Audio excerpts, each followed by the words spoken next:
Okay, we're going through a general theory of guard retention.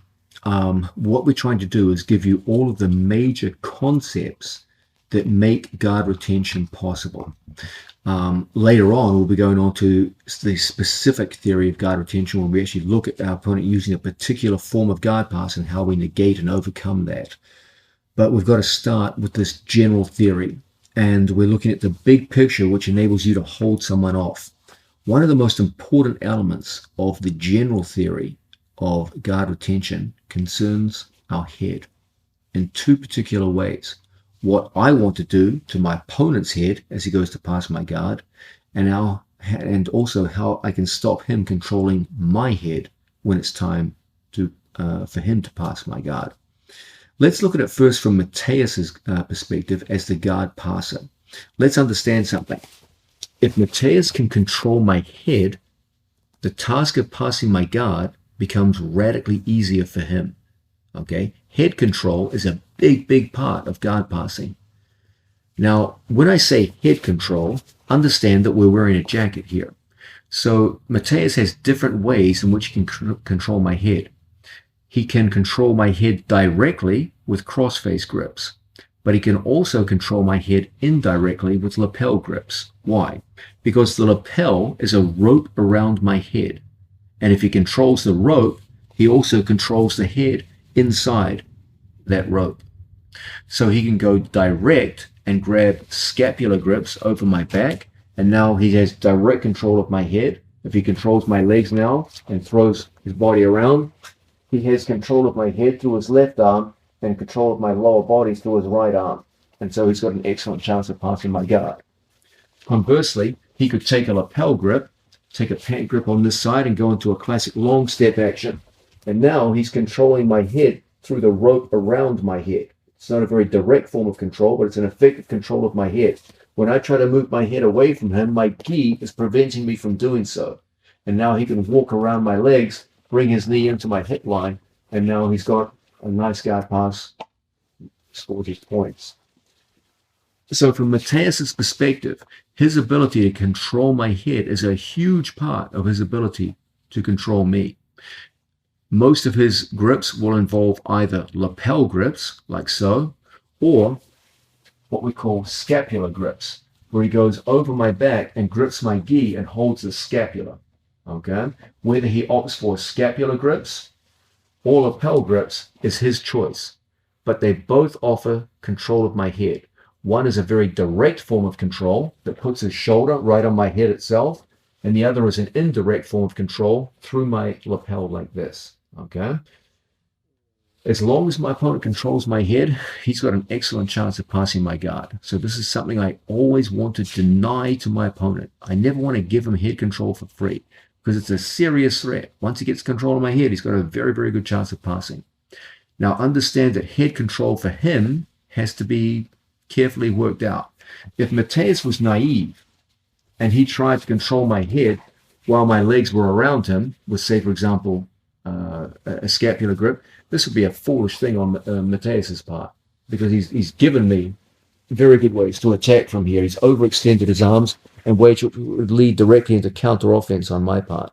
Okay, so Mateus has to be smart about head control.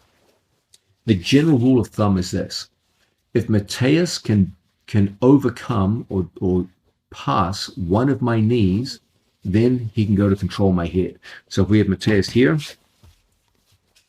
and he gets a grip on my gi pants and stuffs my knee down on two knees. He's beaten my knee. As his knee comes forward and passes my knee, it now becomes safe for him to reach for my head. And now he controls my head. He's got an excellent chance of passing my guard from here. Okay? So from Mateus's perspective, he can't be naive in the fashion in which he goes to control my head. He's got to either beat my knee with his front leg or beat my hip with his rear leg. And in these kinds of situations, when he goes to control my head now, there's many ways for him to, say, for example, to long step from here. And from here, he's got a strong guard pass. Okay? This is true regardless of whether he opts to control my head directly with scapular grips or indirectly with lapel grips. Okay? From here, as he pops his right knee up in the middle, holds on to the lapel, And from here, he could go into long step passes from situations like this and do a fine job of passing my guard. Okay. So as much as possible, I always want to deny this kind of direct head control to my opponent. The way we do this is through inside positioning. So as soon as I see my opponent pass my knee in situations like this, it becomes important for me to always position my hand close to my own head. Just as a boxer goes to defend his jaw by having his hands high, a good jiu-jitsu player defends his jaw and head in the same fashion. Now when my opponent goes to the scapular grip, it's difficult for him to use it. I have the inside position with my hand. Now, even as he goes into a long step or something of this magnitude, it's still easy for me to maintain the inside position and bring knees back inside. Okay, but I couldn't do that if I didn't have the inside position. Conversely, if my opponent holds a lapel, my hand in the inside position means when he goes to a long step out of here, you still have an ability to go inside of your training partner's hand. Inside of his arm, and the control of the head is minimal now. And as a result, as he tries to come in and solidify the pass, it's going to be a lot easier for us now to work our way back inside and get back into counter offense. So always it's up to us as the defensive athlete to never surrender control of our head without a fight. Whenever someone gets quick head control, that's always a serious issue. So we always want our hand in the inside position. As he comes around the corner now, even if he goes in to pass our legs, we're going to get opportunities from here to be able to get back inside and get our guard retention to work. So that's the first form of head control in guard retention, denying head control to our opponent. Now let's look at the flip side of this.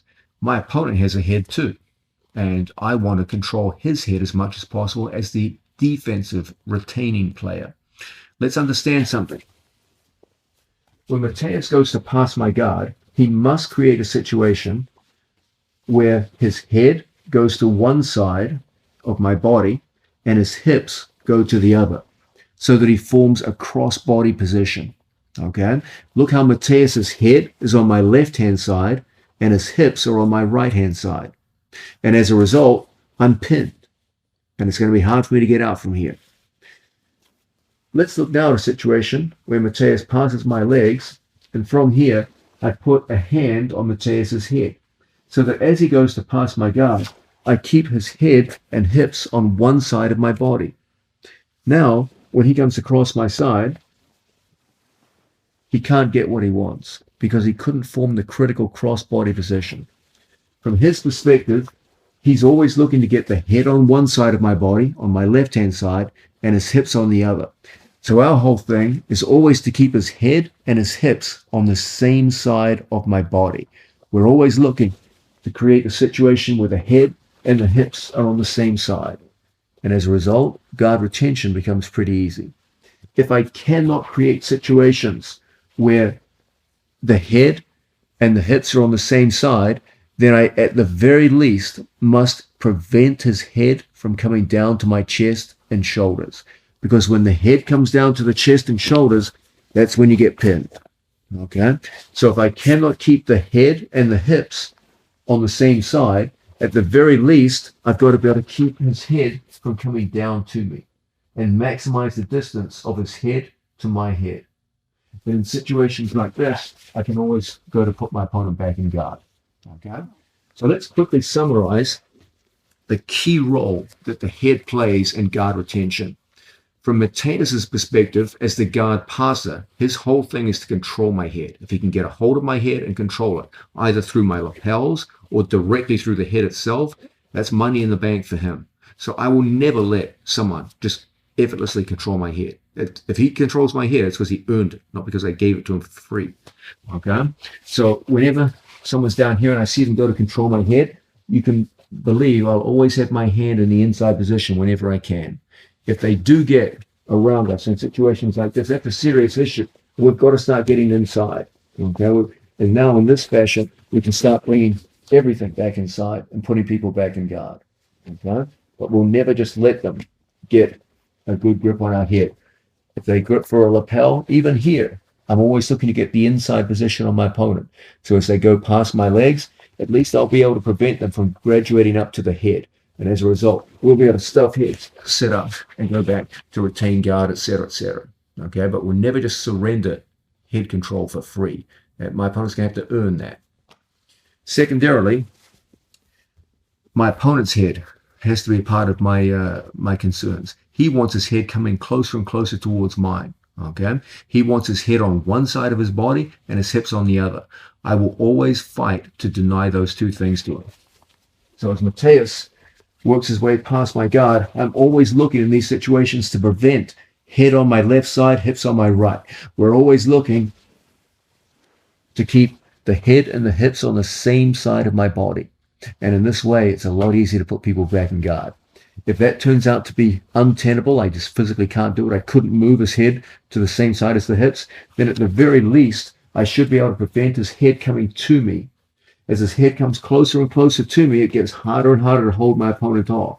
So we're always looking to keep the head away.